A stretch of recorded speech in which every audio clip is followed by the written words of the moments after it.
le retour des grandes Audi. Celles qui ont émerveillé les années 80, celles qui ont enflammé les années 90, celles qui ont signé les succès des années 2000. l'A6 berline, mais surtout l'A6 break. Parce que les breaks Audi, c'est comme les breaks Volvo.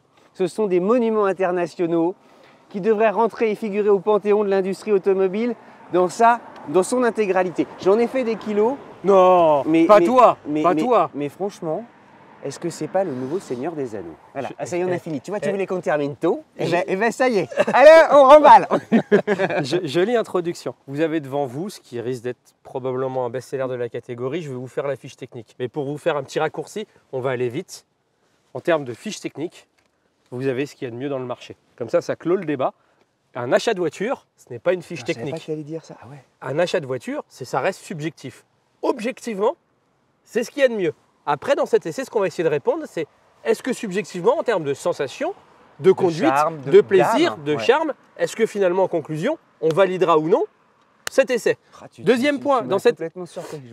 Alain, je ne m'attendais pas à ça. Deuxième point dans cet essai, restez avec nous parce qu'on va vous emmener aussi dans l'usine où elle est fabriquée. Dans cet essai, on va traverser 3 pays. On va faire l'Autriche, la Hongrie, l'Allemagne. Retour à la présentation de ces Audi A6 e-tron. Tu as un berline. Les berlines n'ont plus le vent en poupe. Elle existe en break, elle existe en berline.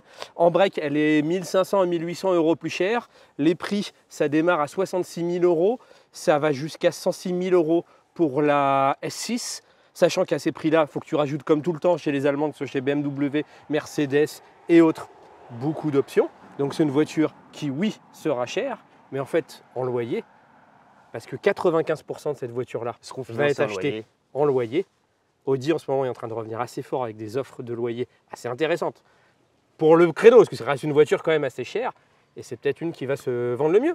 Fiche technique, 4 motorisations, voiture 100% électrique, des autonomies jusqu'à 756 km. Ça, c'est génial. Quand tu es dans le club des 700, c'est la promesse d'avoir quasiment la liberté des thermiques sur long trajet autoroutier, où tu n'as pas à te dire je vais m'arrêter tous les 250 km pendant une demi-heure pour recharger.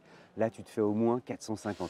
Ben, là où l'électrique est un peu dans le dur en ce moment, c'est peut-être ce genre de voiture où les fans de l'électrique vont nous dire « Ouais, mais c'est des batteries trop grosses parce que tu as une petite batterie de 83 kW, on a une grosse de 100 kW. » Donc oui, c'est des batteries démesurées. Mais en fait, pour le primo-accédant, parce que la majorité des gens qui achètent des voitures électriques, c'est des gens qui n'en ont jamais eu aujourd'hui, avant. Et donc eux, de voir qu'ils ont 750 km d'autonomie, donc bon an mal an, 400 à 500 km sur autoroute, tes repères de voitures thermiques. C'est là où ça les rassurera de passer à l'électrique. Et on se met dans le lot, hein, parce que nous, on est vraiment rassurés. Hein. Ce genre de voiture-là, ça te permet de conduire sans avoir le stress de dire mince, il faut que je planifie mon trajet. Là, tu as 400-500 km sur autoroute, tu es tranquille. Et puis on le verra sur des bornes qui envoient un peu du lourd, notamment 400 kW et qui un jour seront généralisées. T'attends plus. Hein. Les motorisations, tu as 2 propulsions, tu as 2 quattro, donc 4 roues motrices, tu as 285 chevaux, 367 chevaux pour les propulsions. Nous, on essaye la 367 chevaux avec les 756 km d'autonomie. Ensuite, tu auras de mémoire 428 chevaux et 503 chevaux pour la S6. Voilà, on fait le tour. Tu te rends compte, tout à coup, c'est une gamme qui offre des niveaux de puissance, mais qui étaient des niveaux de puissance il y a 20 ans, des voitures les plus sportives du marché. Oui. Non, mais c'est complètement dément. C'est la force de l'électrique, mais c'est démentiel. Alors, aussi pour pondérer ton propos, c'est qu'il y a 20 ans, une voiture comme celle-ci faisait 1,3 tonne, 1,4 tonne. Aujourd'hui, avec les batteries... Alors, pas avec 300 chevaux, tu étais à 1,5 tonne. Hein. Alors, peut-être 1,5 tonne. Avec ces dimensions-là... Là tu es à 2,3 tonnes. C'est vrai, mais malgré tout, c'est quand même... Pour que les gens aient des repères sur le marché, les concurrentes directes, ça va être Mercedes EQE, BMW i5, Tesla Model S, DS... Et Cocorico. DS numéro 8. T'as dit que c'était l'un des plus marquants des derniers 6 mois. Voilà, c'était un de mes coups de cœur. Mais je dois aussi être objectif. Dans la partie objectif, c'est quand même un peu au-dessus. C'est la seule à avoir l'architecture 800 volts, ça recharge en 270 kW. Plaisir. Ça y est. Ouais. Et Audiman. On peut être DS-man et Audiman, hein, c'est possible. Non, mais j'ai aussi, je reconnais quand je suis subjectif, mais objectivement, je suis obligé aussi de vous dire la vérité. Je crois que c'est parmi le marché aujourd'hui, pardon Jean, mais je vais écarter la BM série 5, qui est un peu particulière en fait, même dans sa version 100% électrique. Les arguments de l'Audi et les arguments de la DS en font, je pense, les 2 chefs de file. Pour des raisons différentes. Ouais, pour des raisons différentes, c'est les deux les deux stars fortes de ce marché. On fait les petits points extérieurs. Vous avez un joli bébé de 4,96 m de long, 1,96 m de large. Signature lumineuse. Ce qui est rigolo, c'est que les feux sont, tu vois, sont très, d'une finesse extraordinaire. très petits. Évidemment Matrix LED. Ce que j'aime un peu moins, mais je le comprends, c'est pour des questions d'efficience, c'est cette calandre pleine. Ok. Après, je trouve qu'on est de retour chez Audi. C'est une belle voiture. C'est-à-dire que tu peux le prendre dans le sens que tu veux. C'est une superbe voiture. Et on retrouve la finesse qui était celle des années 80-90, là où, encore une fois, pardon de se répéter, Audi a tout à coup émergé et expliqué au monde « j'existe ». Selon moi, on n'y est pas tout à fait encore, mais on en prend le chemin et c'est agréable. Regarde les jantes aussi. Tu vois les jantes où les premières voitures électriques, tu avais des jantes pleines qui n'étaient pas très jolies. Là, tu as des jantes quand même qui sont plutôt sympathiques. Ventilées un peu comme les cyclistes, tu sais, qui font des contre-la-montre. Pour l'arrière, les feux, ça sont de sa deuxième génération de feux OLED de chez Audi, le diffuseur. Tu recherches presque les pots. Le diffuseur fait tellement un peu énervé. Tu cherches presque les pots d'échappement. Comme sur une S6 ou une RS6. En fait, on est tellement formaté pour rechercher des pots d'échappement. Là, de dire aussi qu'il y a une cinématique qui peut te produire un petit spectacle lumineux. Oui, c'est la grande force de chez... Moi, j'y suis moyennement sensible, mais c'est des feux d'une très grosse qualité. Tu peux presque paramétrer selon tes goûts et te faire du... Je crois que tu as jusqu'à 8 signatures lumineuses. Bah, c'est chouette parce que dans les parkings, quand tu plies comme ça, tu te dis, ah ben, elle me fait coucou. Audiman, toi qui as fait ta carrière sur les plastiques moussés, les Audi. Et quand tu résumes ça à ça. Maman, pourquoi j'en suis arrivé là? Est-ce que... Alain, je vais démissionner. Est-ce que tu es sensible? Est-ce que tu trouves que c'est une jolie voiture? Je le répète, un pardon de radoter, mais ce retour à de la finesse, c'est quelque chose que beaucoup appelaient de leur vœu. Depuis, allez, j'allais dire...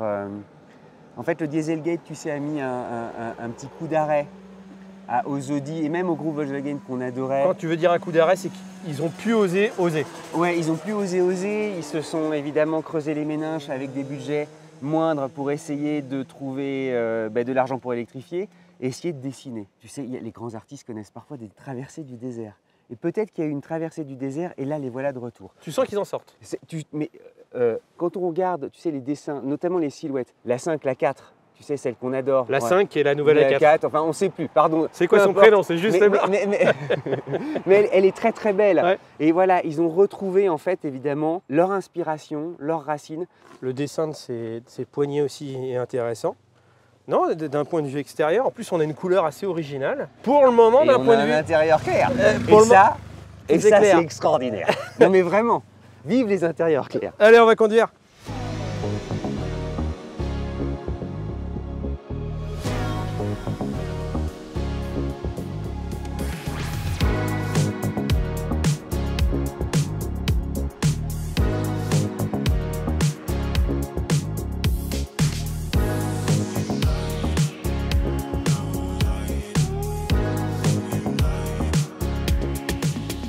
Déjà, sans les mains. Premier mot, les aides à la conduite.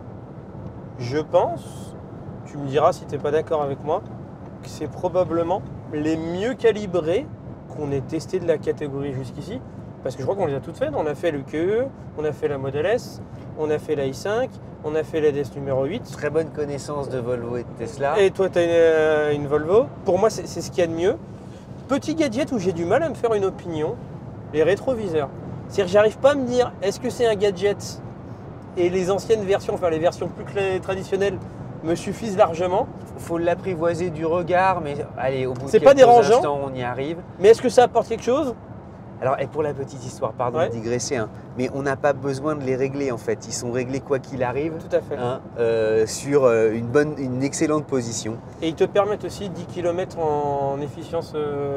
Ah oui, parce qu'en aérodynamisme, tu perds l'effet aérofrein de miroir recouvert d'un gros bloc en plastoc. De dire à ceux qui nous regardent, effectivement, on n'a pas le droit de lâcher le volant. Oui. C'est simplement pour la démonstration et vous montrer combien justement elle est capable de lisser une courbe, de freiner convenablement, de repérer évidemment la voiture, notamment là le camion qui nous précède. Et le freinage n'est pas brutal. Ouais, tout est doux. Ouais, en fait cette voiture est d'un point de vue, tout est doux. En fait d'un point de vue confort, elle est posée sur des rails. Avant d'arriver sur l'autoroute, on a pris des petites routes qui étaient dans un mauvais état. J'étais surpris moi-même. À un moment donné, j'ai pris un trou et je me suis dit merde, ils vont râler parce qu'ils vont dire que je l'ai posé trop vite. On l'a pas senti. Certains peut-être nous écoutent ont déjà volé sur la 380. Ouais. La 380, on a le sentiment d'être dans un vaisseau encapsulé, bien à l'abri des vicissitudes du monde. Et bien là, c'est la même chose. Oui. Sur autoroute, tu sens qu'elle est capable de tracer sa route. Elle est lourde et au meilleur sens du terme, bien posée par terre. Mais qu'est-ce que t'es confortable!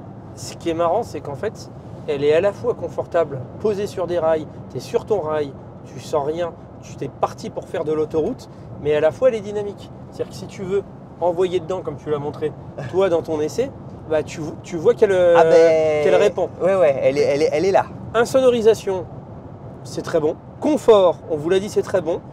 Petit bémol, alors, les sièges. Tes regrets. Les regrets pour moi, c'est les sièges sont peut-être. Ils sont peut-être un peu fermes. C'est l'assise en tout cas. L'assise de siège est un peu ferme. C'est pas un canapé tout cuir dans lequel tu te sens. Tu vois, même là, c'est pas alors très. Quand même le bonheur du cuir clair. Hein. Oui, c'est joli. Mais moi, je te parle du confort. Le deuxième regret, c'est l'intérieur. J'ai l'impression que. Alors, on les a tous essayés. On sort en plus de l'essai DS numéro 8, donc on les a bien en tête. La voiture, l'habitabilité paraît énorme, alors que c'est globalement la même taille. C'est-à-dire qu'elle te paraît très large. Et en fait, c'est le bon élève. C'est la meilleure dans tous les points. Mais comme elle est bonne élève, elle a un petit côté un peu ennuyante. C'est-à-dire que tu vois, il lui manque un petit défaut ou un peu plus de passion, un truc où... En fait, c'est Jean le résumait bien avec la nouvelle BM qui est d'ailleurs concurrente, ouais. l'i5. Voilà, Audi is back, des grands écrans, on retrouve le parfum technologique, ouais. L'avance par la technologie qui a été justement le fer de lance d'Audi dans les années 80 quand ils ont établi des préférences en termes de premium. Mais ici, on aurait adoré de la ronce de noyer, un peu comme sur les Audi A8 du milieu des années 90. Là, ils nous ont mis du tissu. Alors évidemment, vous avez du bois en option, mais foncez, mettez du bois et alors là, vous verrez, c'est une autre atmosphère. C'est plus luxueux, c'est plus précieux et on retrouve évidemment ce que les Audiman et Audi Woman, parce qu'il y en a forcément aussi, pouvaient aimer il y a de cela, allez, 20, 30 ans. On s'en rapproche par rapport à la génération d'avant, mais on n'y est pas encore tout à fait. C'est-à-dire qu'il manque, la partie techno, elle est réussie. Ils sont en avance sur tout le monde. La fiche technique, c'est la meilleure dans la catégorie. Par contre, le côté chic, tout le triumvirat allemand, pour moi, se prend un peu les pieds dedans. Celle-ci n'est pas la plus mauvaise, mais pour une berline de ce prix-là, t'attends un côté un peu chic, un peu luxueux, supérieur.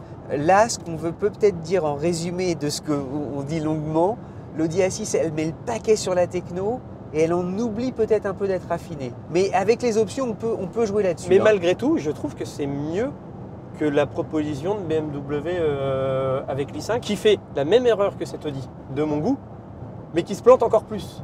Celle-là se plante un peu, mais pas trop. Tu es en train déjà de donner tes conclusions, tu préfères l'Audi. Moi, je préfère cette génération d'A6 à la nouvelle génération de série 5. Hein.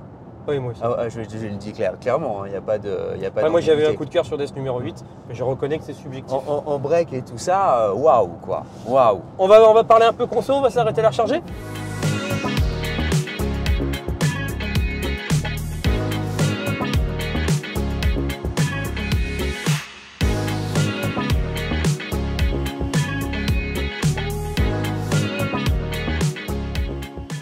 Attends Vincent, hop, l'ouverture de la trappe elle est électrique, regarde le mécanisme, c'est un petit spectacle. Hop, on vient de se faire 500 km, on va vous partager nos chiffres de conso. Hop.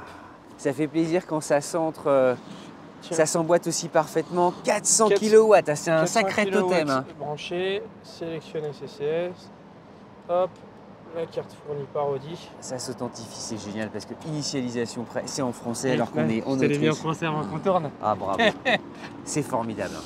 Ça va permettre de voir à quelle puissance ça recharge. À 400, c'est un des plus gros débits qu'on puisse aujourd'hui proposer en Europe. La fiche technique de cette Audi A6 est pour le moment la mieux disante du marché parmi la concurrence, donc le triumvirat allemand, BMW i5, Mercedes EQE. Elle recharge architecture 800 volts, là où toutes les autres sont architecture 400 volts. Elle recharge en 270 kW. 270 kW, ça veut dire quoi? Ça veut dire qu'elle fera le 10 à 80% en 21 minutes. C'est une grosse batterie de 100 kW. Il va falloir dire à Alain qu'il aille se dépêcher d'acheter des sandwichs. Hein, parce que 21 minutes, et regarde, là, on atteint lui qui aime bien manger, et on atteint quasiment, on est déjà presque à 200 kW. Ouais. Les chiffres de conso qu'on vous a partagés oui, après 500 volant. km. Et beaucoup d'autoroutes. Hein, et on a roulé, on va le dire gentiment, à 130-134 à peu près. En gros, il faut tabler sur un 450-500 km d'autonomie à 130. Elle est donnée en WLTP à 756. Ces 756, vous les ferez en ville sur autoroute 450 à 500, ce qui est très bien, parce que ça te permet de te dire, en fait, les voitures électriques, alors la taille de la batterie est énorme, mais deviennent enfin quasiment des autoroutières. C'est-à-dire que cette voiture, elle va être achetée en majorité, 70% des ventes, ça va être par des flottes d'entreprises qui, eux, vont rouler. Et en fait, quand tu fais 400 km d'un coup… Non, mais généralement, 400-500, c'est là où tu t'arrêtes, même pour les gros rouleurs. C'est-à-dire ceux qui ont tendance à y aller, c'est généralement, ah ouais, allez, 400-500, on va quand même prendre un petit café. Et je pense ceux qui roulent que 3 heures et qui s'arrêtent, ils n'auront même pas besoin de la brancher jusqu'à 80%. Ils se feront un 10-70% et ce sera largement suffisant. Des données de conso sur autoroute, alors nous, on est dans des endroits qui montaient, qui descendaient. Donc c'est peut-être pas forcément le plus fiable. Nous, ce qu'on a vu, c'est à 130, entre 22 et 23 kW de conso, ce qui me paraît très bien, parce qu'elle a un CX assez folle. La version berline, elle a un CX de 0,21. Là, la version qu'on a break, elle a un CX de 0,24. 0,24 en break, cherchez, c'est vous pas regarderez. Si, une chose aussi, norme WLTP, avec la meilleure motorisation et optimisée, c'est 13 kWh. Ouais. Quand tu fais le mix ville, route, autoroute. Ce qui est quand même extraordinaire. Alors, évidemment, ce sont des chiffres officiels, mais ça veut dire qu'elle en est capable avec quelqu'un qui, au volant, justement, sait superbement conduire les voitures électriques. Voilà. Quelle silhouette. On va manger ce qu'Alain il a besoin. Hey, Alain, il reste combien? 18 minutes.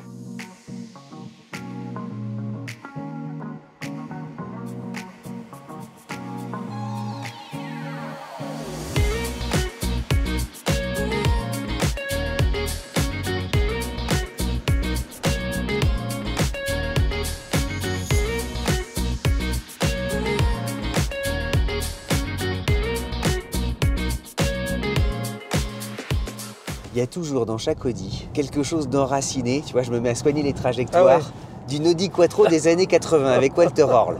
Et ça avec une A6. Mais mon… Oh là là, les gros freinages. Attends, mais elle t'enrobe là. Mais t'as vu ça? Elle tient super bien. Phénoménalement. J'en reviens pas parce qu'en réalité, à chaque fois, ce sont des engins qui frôlent les 5 mètres, qui font 2 tonnes. Certes, surpuissants, mais on ne s'attend pas justement à quelque chose qui… On n'a pas la version la plus puissante. Hein. Qui plus est. Qui plus est.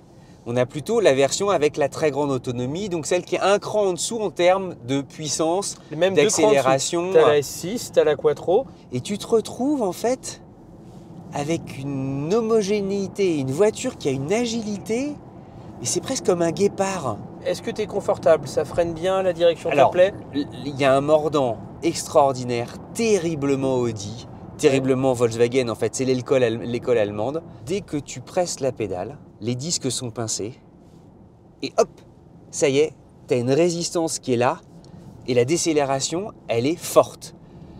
J'adore. Au moins, tu as une confiance instantanée, tu sais que quand tu lèches, ne serait-ce que les freins, hop, c'est déjà fort. Précision de la direction. Précision de la direction, tu l'as vu, dès que j'ai accéléré, on a envie de soigner les trajectoires. Comme dirait Jean, quand on n'en parle pas, c'est que c'est naturel et que ça marche. Il y a quelque chose ici de très Audi allez, pour aller un peu loin. La direction offre une résistance sympathique, mais ça reste néanmoins très doux. C'est-à-dire qu'il ne te faut pas des muscles d'athlète et de champion du monde d'haltérophilie pour pouvoir la tenir. Ce paramétrage-là, moi, me plaît, c'est exactement ce que j'aime. Suspension, confort. C'est la même chose que sur autoroute. On est sur des routes exigeantes, un peu cabossées. À aucun moment, c'est vrai, on ne sent pas du tout les aspérités de la route. Ni chahuté, ni compressé, ni raide, malgré des fauteuils à l'assise ferme. Ouais, elle mériterait un peu plus de mousse. Ouais, mais ça c'est parce que je pense que DS numéro 8 est tellement accueillante. Volvo t'enveloppe tellement que par comparaison, ici c'est plutôt quelque chose de ferme. Il y a surtout un truc, tu vois, sur les enchaînements en fait, de virages. Même là à 50 km/h, tu ne sais pas où sont ses limites. Tu vois, moi j'ai poussé un peu fort là dans les virages. On va pas dire Elle passait. Et tu dis, mais attends. Et puis surtout, elle passait sans avoir l'impression. Sans effort. C'est-à-dire elle avait une foulée très agréable. Et tu sens que, voilà, tu peux aller loin avec en fait. 2 questions. Audiman, le plaisir de conduite Audi est-il là? Alors, le plaisir, instantanément, il est là.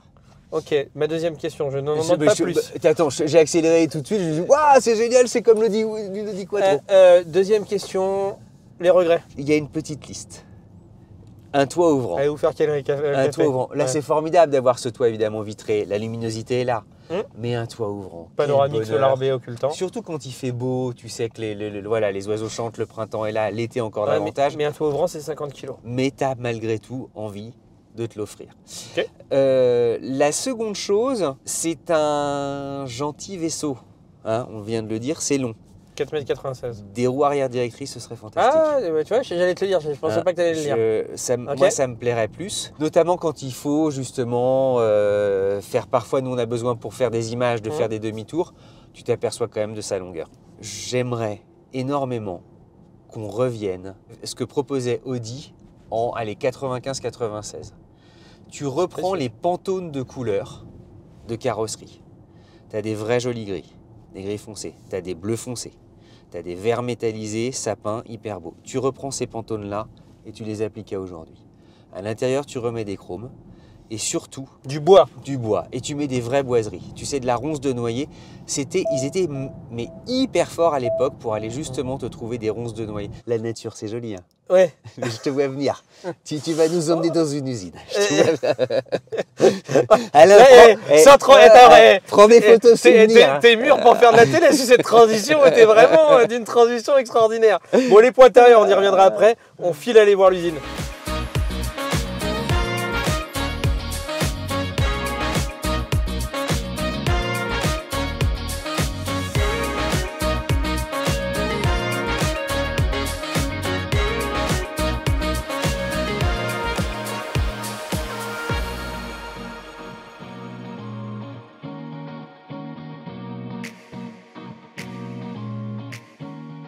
Bienvenue dans 6000 m², juste cette partie-là, quelques milliards d'euros d'investissement. On est dans quelle partie, Cédric? C'est là où justement naissent les Audi A6 et une très grande partie des moteurs Audi, puisque ce site d'assemblage a plus de 45 millions de moteurs assemblés depuis son existence. C'est quelque chose. Hein. Ils en sortent 10 000 par jour de moteurs et 800 voitures par jour également. En termes de bloc moteur, de powertrain comme on dit en anglais, c'est un des plus gros faiseurs en Europe. Ce qui nous a saisis tous les deux, grâce à l'électricité, c'est d'une propreté clinique et c'est probablement un des sites les plus modernes au monde en matière justement de production de batteries, de production aussi, là on voit les cathodes et tout ça, l'ensemble des transmissions. On en a vu des usines, là on mangerait par terre. Et puis c'est un lieu un peu petit, il y a 3,7 millions de mètres carrés. 3,7 millions. Et alors, chose amusante, les investissements d'Audi sont tellement conséquents que les exportations provenant de ce site de production, ça pèse pour 8% des exports hongrois. Incroyable. Et alors là, c'est des médecins tout en rouge. Hein. Et il y a 12 000 personnes qui travaillent ici. 12 000. On continue.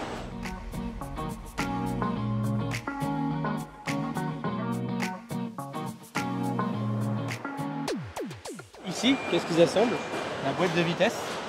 Tu peux voir cette pièce à cœur ouvert. À cœur ouvert. On va voir si c'est lourd. Ouais, ça fait une dizaine de kilos, j'ai envie de te dire, non? Mais t'as vu l'usinage, moi je suis impressionné, tu sais, des stries. On découvre tout ça. Moi, c'est la première fois que j'en vois une comme ça. On a l'impression d'être des chirurgiens. Ce qui est rigolo, c'est de la voir tourner comme ça. C'est assemblé ici, ça passe par là. Il n'y a pas un truc qui te frappe. C'est tellement propre. J'ai l'impression qu'à chaque fois, c'est quasiment, tu sais, une sorte de démonstrateur de cinéma. C'est une usine témoin. Ils ne fabriquent rien en fait ici. Mais c'est presque ça. C'est tellement nickel. C'est vrai que c'est. Regardez le sol. C'est vraiment ultra propre. Tout le monde est à sa place. Tout est bien rangé. Personne qui bouge. C'est vraiment... C'est phénoménal. Mais ce qui est marrant, c'est que nous qui avons vu plusieurs usines, on a vu des usines Toyota, des usines Stellantis, des usines Audi, il n'y en a aucune qui se ressemble vraiment, non? Oui, mais tout le monde a justement sa spécificité, presque son caractère. Et correspond d'ailleurs à l'âme du constructeur. C'est très drôle.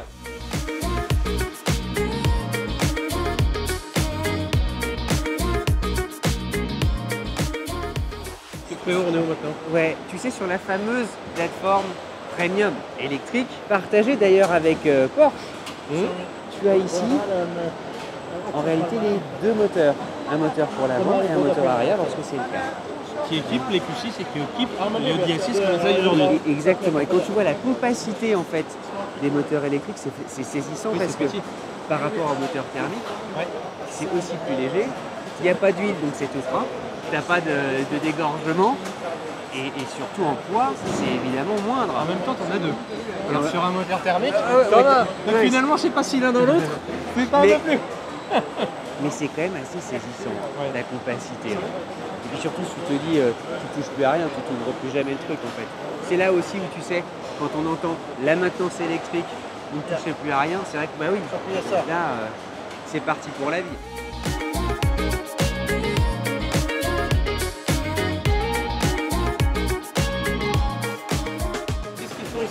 Cédric?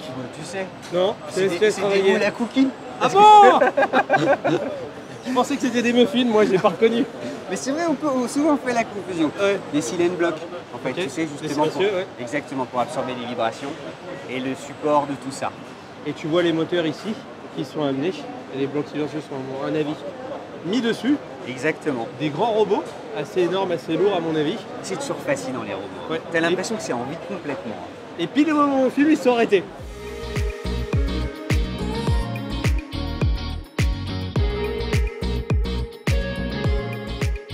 Ça y est, le gâteau sort du four. Le moteur est complètement assemblé, tu le vois, il va arriver ici, repartir là-bas. Ils font quelques derniers tests pour voir si tout va bien. Tu le vois venir normalement. Ouais, je le vois arriver. Bon, on l'attend un peu, c'est comme un train parfois. On le prend en portée là. C'est un joli gâteau là.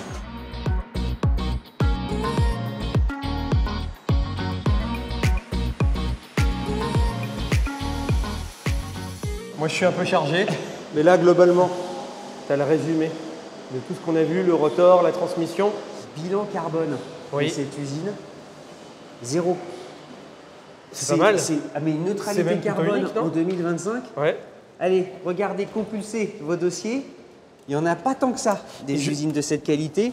Surtout que les exigences des plus grands groupes, généralement, visent, tu sais, 2030 et tout ça. Donc c'est quand même une performance. Ah, et puis ben voilà, il y a les Audi A6 qui s'en vont déjà. Allez, on va reprendre la route. On reprend la route, elle est tellement chouette cette voiture.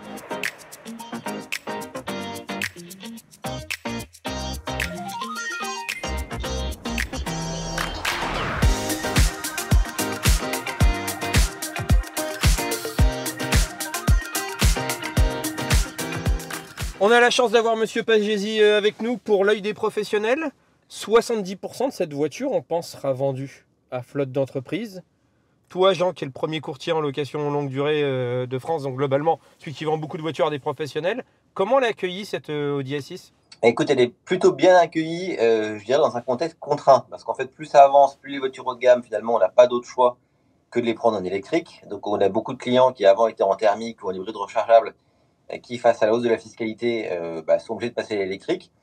Ils le font parfois à contre-cœur. Après, il y a heureusement quelques produits qui contribuent à faire que le passage se fasse bien et que finalement les contraintes liées à l'électrique soient minimisées, soient les plus faibles possibles.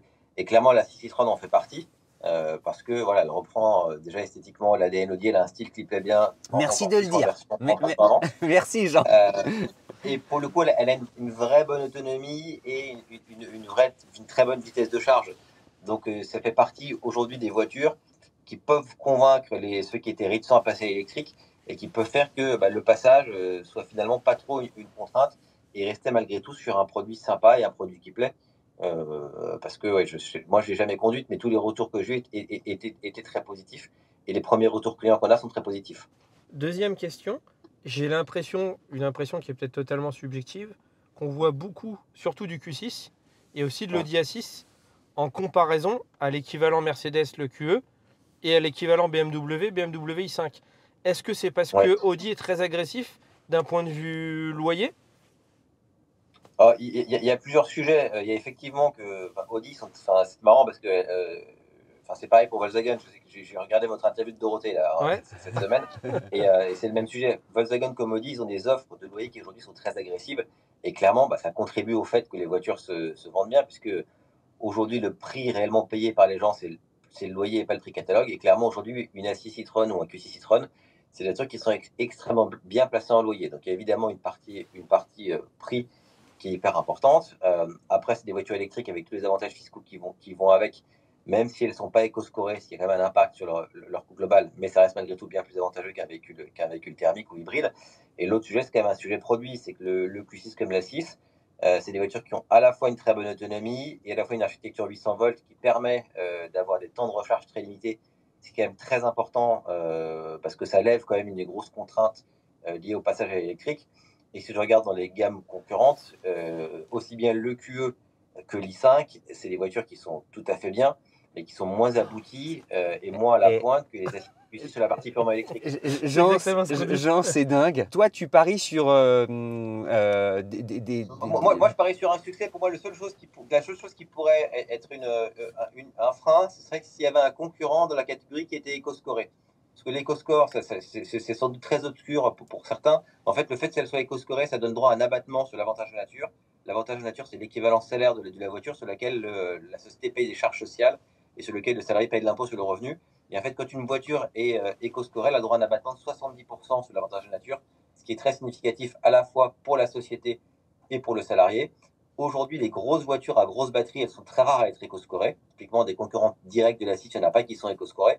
En revanche, un nouveau CLA est éco-scoré, une i4 est éco-scorée. Donc je sais bien que ce n'est pas des concurrents directs de la 6, mais ça veut dire que ces voitures-là, finalement, elles ont un avantage concurrentiel assez fort en coût global par rapport à la 6. Un grand merci Jean, c'était très clair. Si vous voulez une bonne offre de loyer, vous foncez chez Jean et chez PCA. Voilà, vous serez d'ailleurs sur l'écran d'accueil de Jean qui est derrière son écran. On t'embrasse Jean, à bientôt.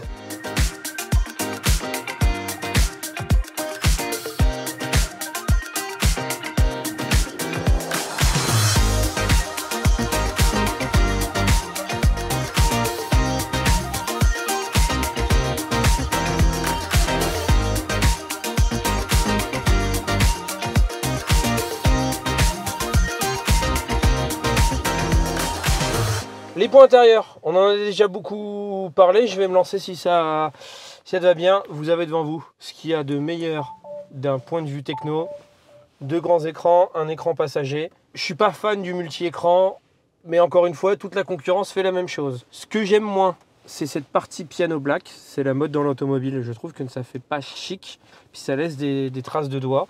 Ça, c'est les petits points que j'aime moins. Aussi, tout ce qui est plastique en dehors de cette partie-là, c'est des plastiques un peu durs. Donc là, c'est mes petits regrets. Sinon, le reste, c'est un très techno, c'est haut niveau, c'est bien foutu. Le one pedal, il est doux, les aides à la conduite, c'est doux, même si c'est pas les points intérieurs, on n'en a pas parlé. Moi, pour moi, ça me va. Il y a une atmosphère en fait très particulière. Tu les sens libérés, créatifs, et on attend aussi Audi sur la finition. Il faut se rappeler que dans les années 80, pour se distinguer de BM et Mercedes, ils avaient soigné les détails. Et à tel point d'ailleurs qu'ils avaient reçu de nombreux louanges pour la qualité de leur finition et même avoir dépassé à la fin des années 90 BMW et Mercedes.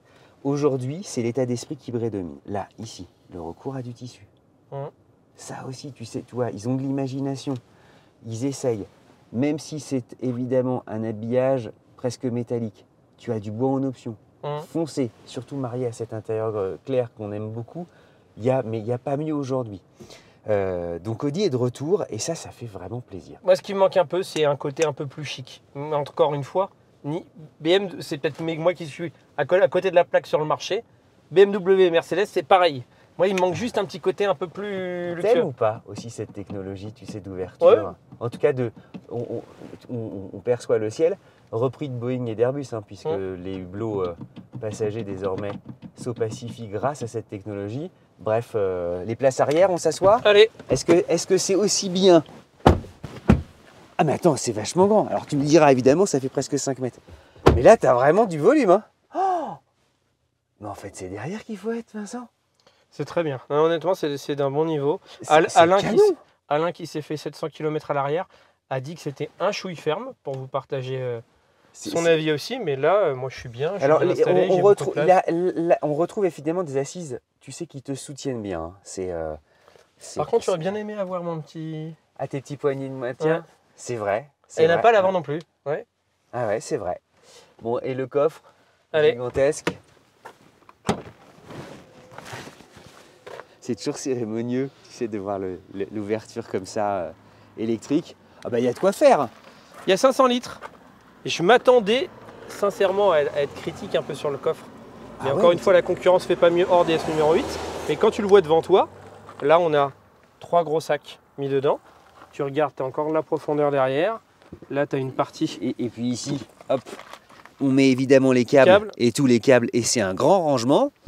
C'est correct. Ah ben oui, c'est même, on est content. Hein? Conclusion. Ceux qui tout à coup se sentaient un peu orphelins, tu sais, d'une Amodi qui pouvait avoir connu quelques vicissitudes, ben ça y est, ils vont être rassurés. On avait effleuré, esquissé ça déjà avec le Q6, mais avec la 6, Audi is back, avec Jean, on s'est tous dit quand on a essayé le break aussi, nouveau A4, nouveau A5, on a été enchantés. Tu t'aperçois là qu'avec justement le cadencement important de nouveautés chez Audi, bon bah ça y est, ils ont repris le taureau par les cornes. Est-ce qu'on peut le dire ou pas? En off, on s'interrogeait en disant est-ce qu'on prend DS numéro 8 ou Audi? Et en fait, on s'est dit ce serait bien de faire un mix des deux sur le 800 volts et tout ça. Mais c'est les deux meilleurs élèves de la catégorie. Exactement. Pourquoi on se disait ça? C'est que objectivement, sans notre goût à nous, architecture 800 volts, à la lumière. Architecture 800 volts, loyer bien placé, c'est comme ça qu'elle sera achetée. Comportement de conduite, look de la voiture. En étant objectif, en oubliant nos goûts, c'est la meilleure de la catégorie.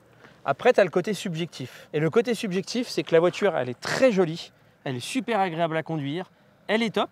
Par contre, l'intérieur, je pense que toi comme moi, on a envie de raffinement, on a envie de boiserie, on a envie de chrome. Ouais, et c'est ce qui nous... On a envie de l'élégance et de l'élégance française. Et là, tu t'aperçois que DS numéro 8 a son mot à dire, sachant qu'elles aussi, elles ont toutes les deux 750 d'autonomie. Ouais, mais qui la recharge moins vite. Et DS numéro 8 est techniquement moins bonne, mais a ce petit côté chic intérieur que celle-là n'a pas. Mais nous, on est un peu chauvin, mais c'est celle-là qui va se vendre le plus avec les loyers, etc. Espérons que toutes les deux se vendent de manière fantastique. Ouais. Ça voudrait dire que justement, les grandes routières, les longs courriers électriques, ça y est, sont lancés. La bise à mamie, le petit commentaire de soutien, donnez-nous vos impressions en vidéo et on se retrouve très vite.